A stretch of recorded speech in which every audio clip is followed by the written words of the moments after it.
안녕하세요, NL입니다. 오늘은 오랜만에 유튜브에서 당신이 잘못 배운 운동 당자룬 시리즈 6탄 등 운동 시 그립에 대한 오해 6-1편입니다. NL 운동법 넥스 레벨로 가는 운동법 1편을 새로 시작하면서 꼭 설명드리고 넘어가야 할 중요한 내용이 있어서 NL 운동법 1편과 2편 사이에 이렇게 당자룬 시리즈 6탄을 진행하게 되었습니다. 거두절미하고 바로 여쭤보겠습니다. 언더그립으로 운동하면 또는 오버그립으로 운동하면 다른 부위가 먹는다. 왜 그런 건가요? 특히 등 운동할 때 언더그립으로 로우, 풀을 하면 광배근 하부가 먹는다고 왜 그런 건가요? 이 영상을 보시는 모든 분들에게 결론부터 확실하게 말씀드리겠습니다.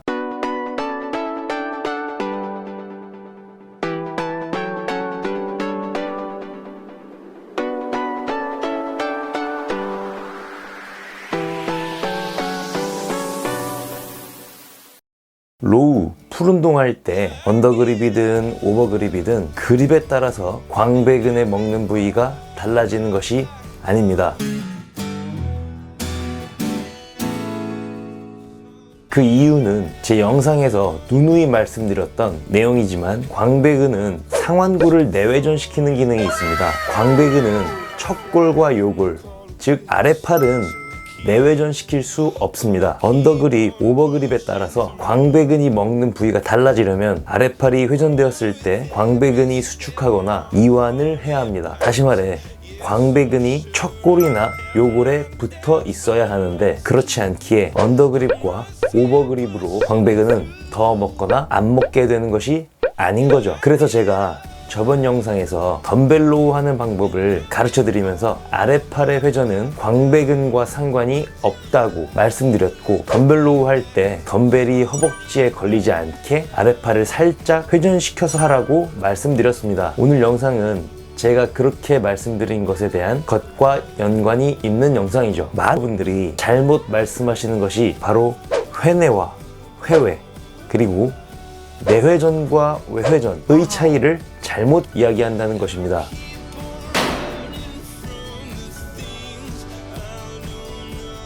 신기한 것을 보여드리겠습니다. 절 따라해 보셨으면 좋겠습니다. 해부학적 자세라고 하는 손바닥이 앞을 향하는 자세에서 그대로 손바닥을 뒤집으면 상완골은 말 그대로 내회전이 됩니다. 굉장히 자연스럽죠. 그런데 사람은 상완골을 움직이지 않고도 아래팔만 내회전시키는 것이 가능합니다. 팔꿈치를 폈을 때는 자연스러운 움직임은 아니지만 각도의 한계는 있지만 가능하죠.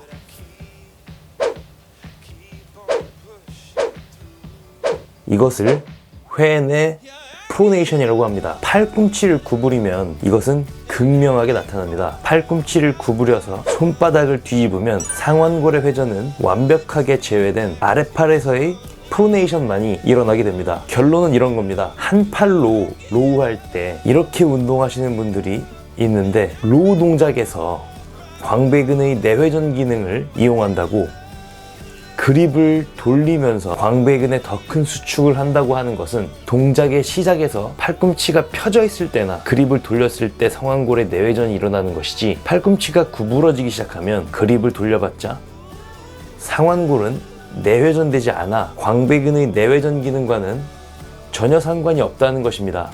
이전 영상에서 많이 말씀드렸다시피 물론 광배근 운동할 때 내회전은 필요 없습니다. 결론은 언더그립으로 잡던 오버그립을 잡던 그립을 회전시키면서 당기던 광배근에는 아무런 영향이 없다는 것입니다.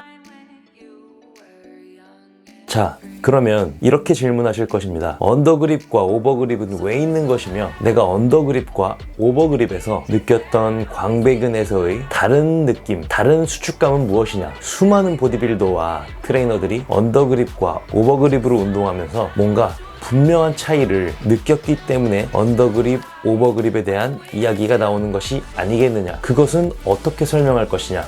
그것에 대한 엄청난 내용은 다음 영상에서 말씀드리도록 하겠습니다. 왜냐면 먼저 언더그립과 오버그립이 왜 존재하고 왜 필요한 것인지부터 알아야 하기 때문입니다. 아까 살짝 팁을 드렸었는데 프로네이션과 슈피네이션은 움직임에 한계가 있습니다. 다시 한번 따라해 보셨으면 좋겠습니다. 팔꿈치를 90도 만들어서 몸통에 붙이고 따봉한 상태에서 손등이 위로 가는 방향으로의 회전은, 즉 프로네이션은 보통 75도 가능합니다. 그리고 반대로 슈피네이션은 보통 85도 가능합니다. 특히 프로네이션이 75도까지밖에 안 된다는 것은 굉장히 중요한데, 그 이유는 이 손목에 제한된 가동 범위가 바벨로우나 풀다운에서처럼 발을 잡을 때의 그립을 좌우하기 때문입니다. 이겁니다. 발을 잡고 운동하는 경우 때문에 그렇습니다. 마지막으로 한 번만 더 따라해 주시면 감사하겠습니다. 양쪽 팔꿈치를 몸통에 붙이고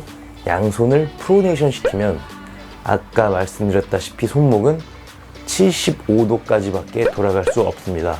그 말은 우리는 팔꿈치를 몸통에 붙인 것을 유지한 채로는 일자로 된 발을 잡을 수 없습니다. 그래서 바벨로우 시에는 팔꿈치를 몸통에 붙인 상태로 동작이 불가능합니다. 바벨로우 할 때 팔꿈치를 몸통에 가깝게 붙이면서 운동하라고 하는데, 애초에 사람은 그게 불가능한 것이었습니다. 이쯤 되면 바벨로우라는 친구한테 너무 미안해지는데, 그래서 바벨로우는 광배근의 최대 수축을 만들 수 없어 광배근 운동으로 다시 한번 비효율적입니다. 감소된 엎침과 뒤침은 어깨의 움직임을 통해 보상되는데, 엎침을 위해서는 어깨의 안쪽 돌림과 벌림을 통해, 그리고 뒤침을 위해서는 가쪽 돌림을 통해 보상될 수 있다고 써 있습니다. 즉, 우리가 일자로 된 발을 잡기 위해서는 어깨에서의 벌림이나 안쪽 돌림이 같이 일어나야 한다는 것이죠. 발을 잡고 하는 운동이라는 가정하에 팔꿈치를 몸통에 붙여서 운동하고 싶으면 아랫팔은 완전히 엎어질 수 없기 때문에 풀다운이든 바벨로우든 언더그립으로 잡아서 운동할 수밖에 없었던 것입니다. 팔꿈치를 몸통에서 멀리, 즉 넓은 그립으로 잡고 운동하고 싶으면 아랫팔은 완전히 뒤집어질 수 없기 때문에 풀다운이든 바벨로우든 오버그립으로 잡아서 운동할 수밖에 없었던 것입니다. 손목의 가동 범위 때문에 좁게 잡았을 때는 원래 언더그립이고 넓게 잡았을 때는 원래 오버그립이라는 것입니다. 발을 좁게 잡았는데 오버그립을 하고 싶으면 어깨에서의 벌림이나 안쪽 돌림이 같이 일어나야 하는 것이고, 발을 넓게 잡았는데 언더그립을 하고 싶으면 어깨에서의 가쪽 돌림이 같이 일어나야 하는 것이죠. 맥그립을 예로 들면, 원래 발을 잡고 하는 운동 시에는 네로우 그립일 때는 언더그립이었어야 했는데, 맥그립을 이용하면 완벽하진 않더라도 프로네이션, 회내 그립, 즉 어느 정도의 오버그립이 가능하고, 원래 발을 잡고 하는 운동 시에는 와이드 그립일 때는 오버그립이었어야 했는데, 맥그립을 이용하면 완벽하진 않더라도 슈피네이션, 회외 그립, 즉 어느 정도의 언더그립이 가능한 것이죠.